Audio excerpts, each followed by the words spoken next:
అదే అంటున్నా కదా నేను. నేను అనేది ఏంటంటే వాడు కరెక్టే, వేసినోనికి బుద్ధి ఉండదు కదా అంటున్నా నేను. నేను అనే పాయింట్ ఏంటంటే నువ్వు ఆలోచించాలి కదా. నువ్వు వేసేటప్పుడు అరే ఎవడన్నా సరే ఈ ప్రపంచంలో తెలుగు స్టేట్స్లో పుట్టిన మొగగాడిది కొడుకు ఒక అమ్మాయి పెళ్లి చేసుకుంటే ఎవందో గొట్టగాని పంతులుగా తిరిగిపోతారు. వీడిని పేరెందుకు రాసిండ్రా వేణుస్వామి అని పేరు అనేది నీకు నువ్వు క్వశ్చన్ చేయాలి కదా. నువ్వు క్వశ్చన్ చేసేసి ఇట్లా ఉన్నావు కదా, ఇప్పుడు నువ్వు క్వశ్చన్ చేస్తున్నావు కదా, ఇట్లనే నువ్వు క్వశ్చన్ చేయాలి కదా. Sir let me sir, Venu Swamy గారు అనే పర్సన్ ఇక్కడ యాక్చువల్ గా నార్మల్ పంతులు కాదు, లేకపోతే ఇంకోటి కాదు, ఇక్కడ సెలబ్రిటీ. నేను పొద్దుగాల లేస్తే 200 మందికి పెళ్లిల ముహూర్తాలు పెడతా, 200 మంది నా దగ్గరకు వస్తారు.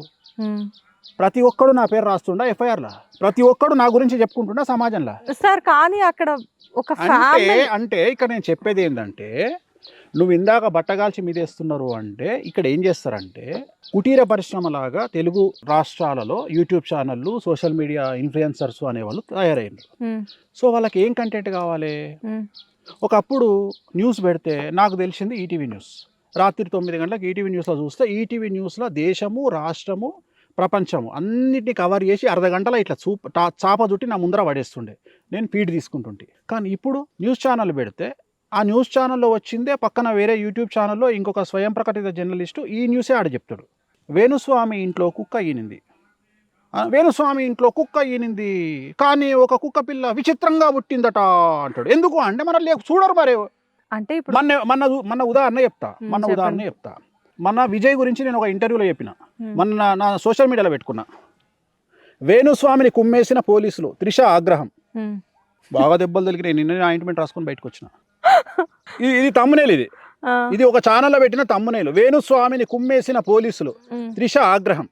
తమ్నేల్ పెట్టినందుకు త్రిష ఆగ్రహం ఏమో సార్, తమ్నేల్ బాలేదని మీరు. వేణుస్వామి నోటి దొరద తోలు తీస్తాం జాగ్రత్త. ఇది ఎవరు? త్రిష, ఇక్కడ విజయ్. అసలు నా తోలు తీయడానికి త్రిష ఎవరు, నా తోలు తీయడానికి విజయ్ ఎవరు? వీళ్ళు వేసే పెంట మీద నేను నా జాతకాలు చెప్పుకుంటున్నా. మీకు 19(1) ఆర్టికల్ ఇచ్చినటువంటి స్వేచ్ఛనే నాకు నా రాజ్యాంగం ఇచ్చింది, నేను జాతకాలు చెప్పుకుంటున్నా. రెండోది, మీరు ఎట్లాగో ఇక్కడ పెంట చేయడానికి సిద్ధంగా ఉన్నారు కాబట్టి ఇవన్నీ వదిలేసి నేను తమిళనాడు గురించి మాట్లాడుకుంటే మీకేమైంది?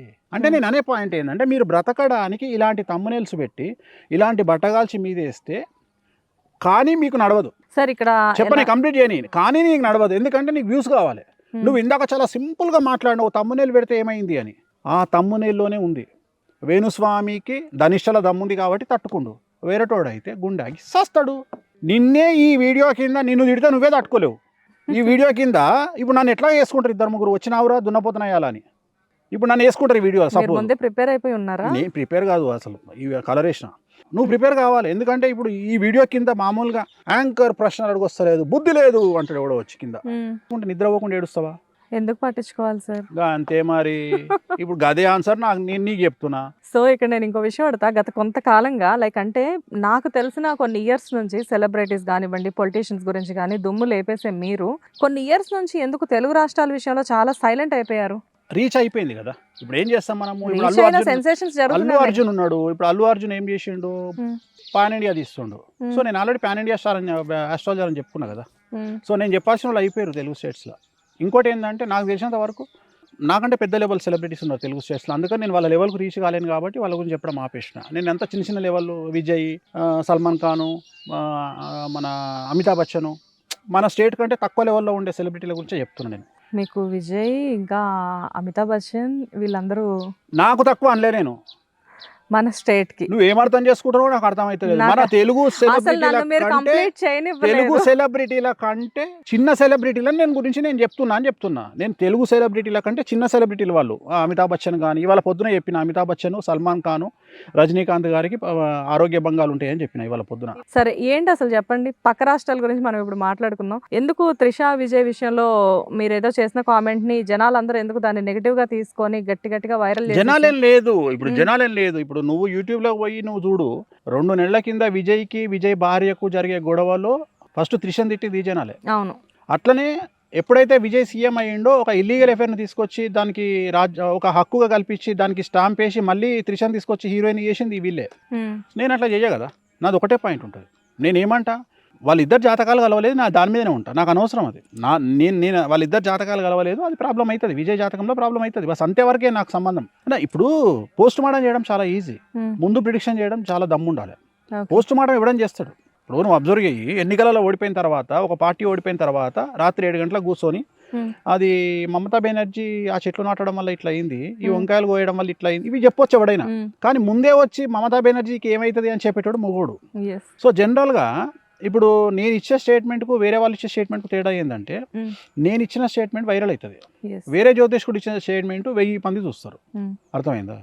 సో రెండోది, నేను ఎక్కడ కూడా నేను జనాల దగ్గరికి పోయి నా వీడియోలు చూడండి అని చెప్పాను. నేను డైరెక్ట్గా నా ఛానల్లో నా ఇన్స్టాగ్రామ్లో పెట్టుకుంటే అదే జనాల్లోకి వెళ్ళిపోతుంది. రెండోది ఏంటంటే, నా దగ్గరికి వచ్చి జాతకాలు చెప్పించుకోండి అని ప్రాణం పైన అడగా. ఇప్పుడు కూడా చెప్తున్నా, ఇదే యూటీవీ సాక్షిగా చెప్తున్నా, నన్ను బండబూతులు తిట్టిన వీడియోలు చూడండి, నన్ను ఇతరులు విమర్శించిన వీడియోలు చూడండి, నా గురించి నెగిటివ్గా చెప్పిన వీడియోలు చూడండి. వేణుస్వామికి దమ్ము ఉందా లేదా, వేణుస్వామికి సబ్జెక్ట్ ఉందా లేదా అనేది డౌట్తో చాట్ జీపీటీ వెతకండి, మీ జాతకాలు మీరే విశ్లేషించుకోండి. అయినా మీకు ఏమైనా డౌట్ ఉంటే నా దగ్గరికి రండి, అది కూడా నన్ను నమ్ముతేనే నా దగ్గరికి రండి. ఇలా ఒక్క ఆస్ట్రాలజర్ని చెప్పు మనం ఏపీలో, తెలంగాణలో. ఏం చేస్తాం సార్, మీరేంటంటే కట్టే కొట్టే తెచ్చే అన్నట్లు మాట్లాడేసేస్తున్నారు. మిగతా ఆస్ట్రాలజర్స్ అసలు మీ గురించి మాట్లాడే దాకా కూడా రావట్లేదు. ఒకవేళ వచ్చినా కానీ కౌంటర్గా సమాధానం ఇచ్చి పంపించేస్తున్నారు.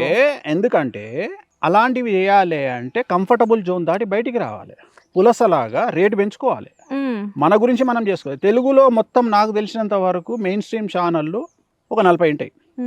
ఒక టీవీ ఛానల్లో సాయంత్రం 7 గంటలకు ప్రైమ్ అంటారు, దాన్ని ప్రైమ్ టైం అంటారు. ఆ 1 అవర్కు సుమారు 10 లక్షలు తీసుకుంటారు. ఇంకొక టీవీ ఛానల్లో అదే 7 గంటలకు 2000 తీసుకుంటారు. సో ఈ ప్రపంచంలో ఉన్న ఆస్ట్రాలజర్లు, భారతదేశంలో ఉండే ఆస్ట్రాలజర్లు అందరూ ఒకటే సబ్జెక్ట్. నేను నేర్చుకున్నదే. సుప్రీంకోర్టులో వాదించే అడ్వకేట్లు అందరూ ఒకటే సబ్జెక్టు లా నేర్చుకున్నారు. కానీ ఒక అడ్వకేటు, రామ్ జెట్మలాని అనే అడ్వకేటు ప్రైవేట్ జెట్లో పోతే ప్రతిరోజు ₹1 కోటి ఛార్జ్ చేస్తాడు.